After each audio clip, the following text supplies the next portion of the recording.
गुरुर्ब्रह्मा गुरुर्विष्णु गुरुर्देवो महेश्वरः गुरुर्साक्षात् परम ब्रह्म तस्मै श्री गुरुवे नमः। आज नागपंचमी है। नागपंचमी का यह पावन पर्व आप सभी दर्शकों के लिए मंगलमय हो। भगवान शिव भोले भंडारी की कृपा, नाग देवता की कृपा इस पृथ्वी वासियों पर सदैव बनी रहे।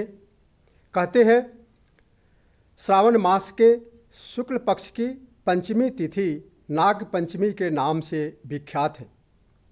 इसके साथ एक पौराणिक कथा जुड़ी हुई है। बाराह पुराण में आया है कि जब हिरण्याक्ष ने इस धरती को समुद्र तल में छुपा दिया तो भगवान वाराह ने हिरण्याक्ष का वध करके इस पृथ्वी को समुद्र तल से ला करके इसकी स्थापना किया था। और उसी समय इस संसार के रचना करने वाले जो देवता हैं भगवान ब्रह्मा, उन्होंने नाग देवता को अलंकृत करके यह जिम्मेदारी सौंपी थी कि धरती का भार वे स्वयं सहन करेंगे। और धरतीवासियों ने इसी पंचमी के दिन सर्वप्रथम नाग देवता की दूध और खील से पूजा किया था। तभी से इस त्यौहार का शुभारंभ हुआ। एक दूसरी कथा के अनुसार महाभारत काल में द्वापर युग के अंत में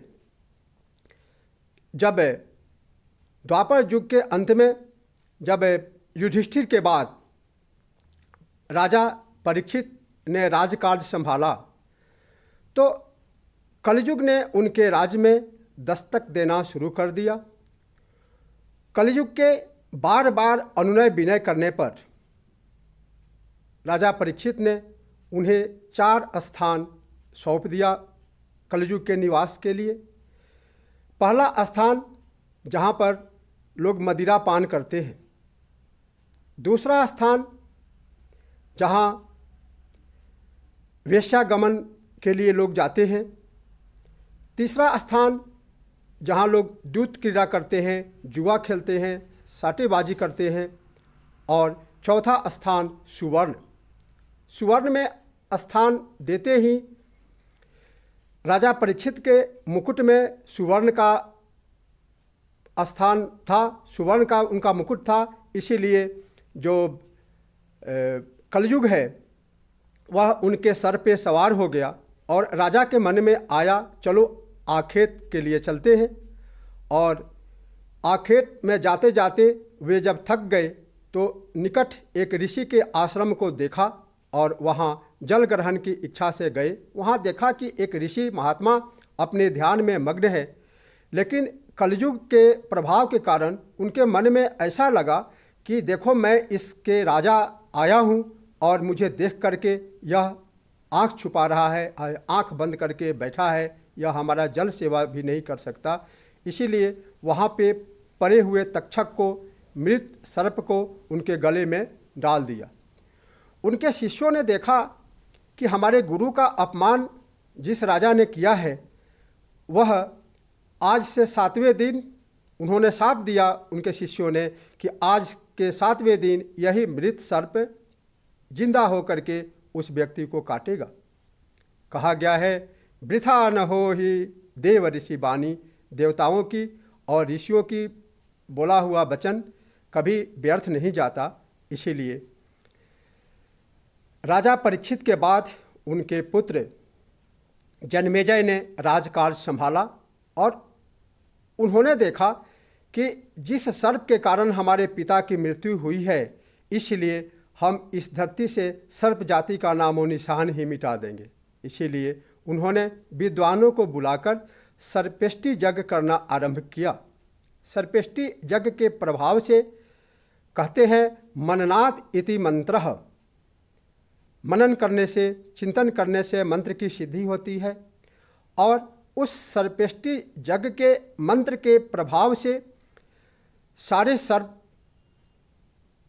व्याकुल हो गए और अपना अंत देख करके जो सर्पों का राजा नाग देवता थे, वे इंद्र के शरण में गए और उनके सिंहासन से लिपट गए। कहते हैं कि उनका सिंहासन भी जब मंत्रों के प्रभाव से हिलने लगा तो देवराज इंद्र ने जन्मेजय को इस यज्ञ को संपन्न करने की आदेश दिया और बताया कि हे जन्मेजय, जिस सर्प को तू नष्ट करना चाहता है यह मानव जीवन के लिए, इस सृष्टि के लिए बहुत उपयोगी है। इस वायुमंडल में जितने भी विष हैं, जितने भी पॉइजन है, वो सब ये ग्रहण कर लेते हैं और इस प्रकार इस धरती पर रहने वाले व्यक्ति को बहुत रक्षा प्रदान होता है। इसलिए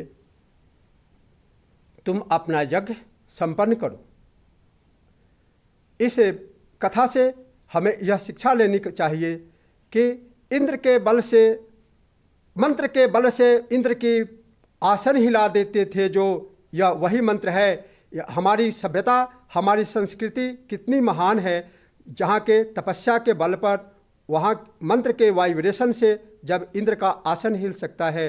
गोस्वामी जी ने कहा है, तपते अगमन कछु संसारा, ऐसा कोई भी चीज़ नहीं है जो कि तपस्या के बल पर, जो कि आत्मविश्वास से मनन चिंतन करने के बल पर उसे दूर नहीं किया जा सके। आज जिस प्रकार से नकारात्मक शक्तियाँ बह रही है, उसको दूर करने के लिए हमें पुनः अपने संस्कृति के प्रति, अपने प्राचीन परंपरा और मनन चिंतन के प्रति लौटना होगा। दूसरी, इससे शिक्षा मिलती है कि यूँ ही किसी का अपमान नहीं करना चाहिए।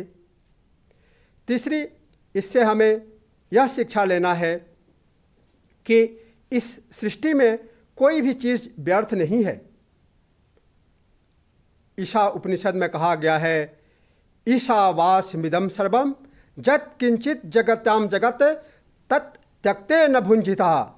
अर्थात इस संसार के सभी पदार्थों में ईश्वर का वास है।